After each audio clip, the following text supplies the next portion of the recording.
What's up, everybody? Adam Rank here from NFL Fantasy, ready to drop my top 10 running backs for the 2021 season. And you know what? Let's start off with a hot take right off the top, because my number 10 guy is Clyde Edwards-Helaire. And I know a lot of you are going to avoid him this year because you're like, he was a bust last season. I'm never touching that guy. Was he?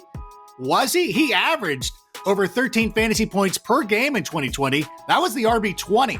He scored at least 11 fantasy points in 10 of 13 games. He touched the ball close to 17 times per game.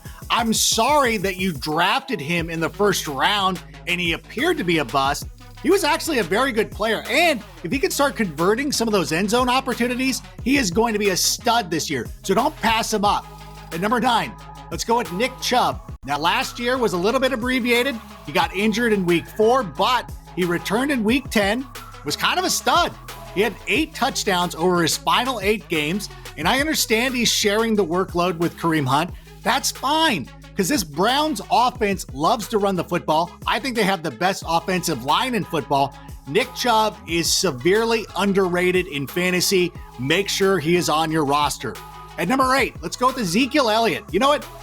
It wasn't too long ago that this was a surefire top 3 or 4 pick, but I think, last year, things got a little bit down. Part of that had to do with Dak Prescott.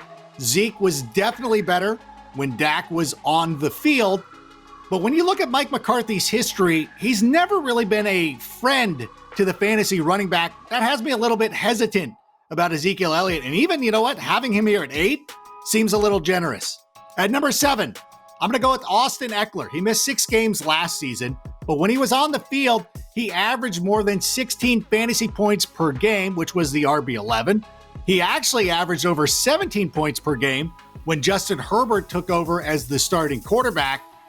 One full season working with Justin Herbert, I think that Austin Eckler has the chance of sneaking into the top 5 this year. Again, this is going to be another guy that I'm going to be targeting very early. At number 6, I have Jonathan Taylor, a player that I was very high on last year. He started slow, and a lot of you haters came out and you're like, Rank, what's up with Jonathan Taylor? This guy's a bust. And you know what?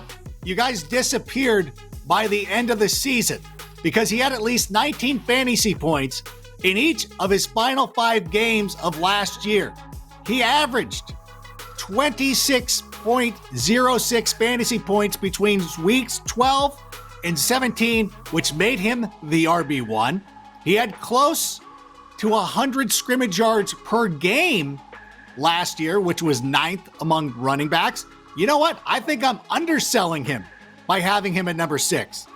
At number 5, let's go with Derrick Henry. And I know that anytime you look at PPR leagues, a lot of people overlook Derrick Henry because he doesn't catch the football a lot. But you know what?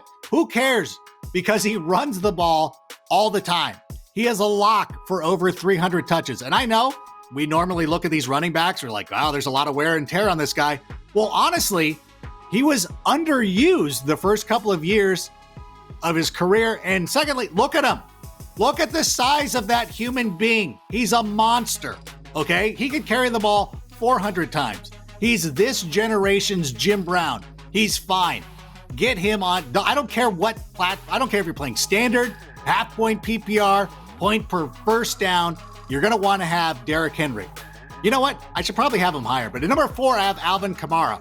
And last year, it's kind of tough to look at his fantasy points per game in 2020 because he had that monster game on Christmas. But I really do believe that no matter who the quarterback is, Alvin Kamara is going to be a running back that you're going to want. Hopefully it's Jameis Winston. He's going to be a little bit better. He had at least 17 fantasy points per game in all 4 of his NFL seasons. He's had at least 80 receptions in all 4 of his NFL seasons. This guy's a lock. I understand there's some hesitation because Drew Brees isn't there. He is still going to be a lock for your fantasy team this year. At number 3, you know what? I'm going with Saquon Barkley. I don't care. You know what? Obviously, he was injured last year. It was very disappointing. His second season wasn't quite as good as his first. But one of the things that we've noticed with this offense over the last couple of years is that they've started to accumulate talent.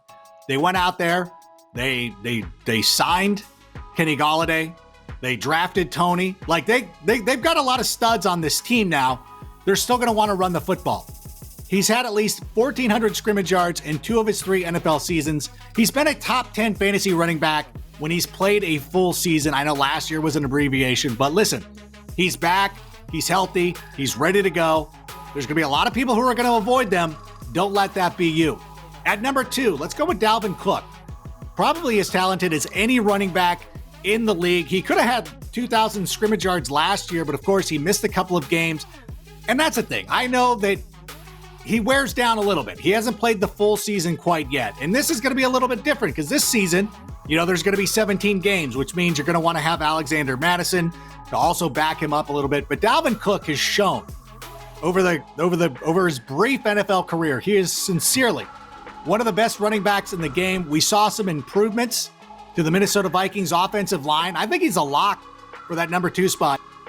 And at number 1, it should be no surprise that it's Christian McCaffrey.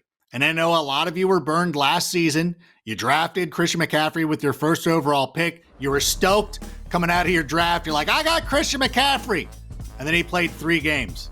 It was a wonderful 3 games, that's for sure, but obviously a little bit disappointing. Although I did see a lot of you on social media bragging about getting to your fantasy Super Bowl, even though Christian McCaffrey was not available to you. But here's the thing that you need to understand. He has managed to score at least 25 fantasy points in 10 of his last 19 games.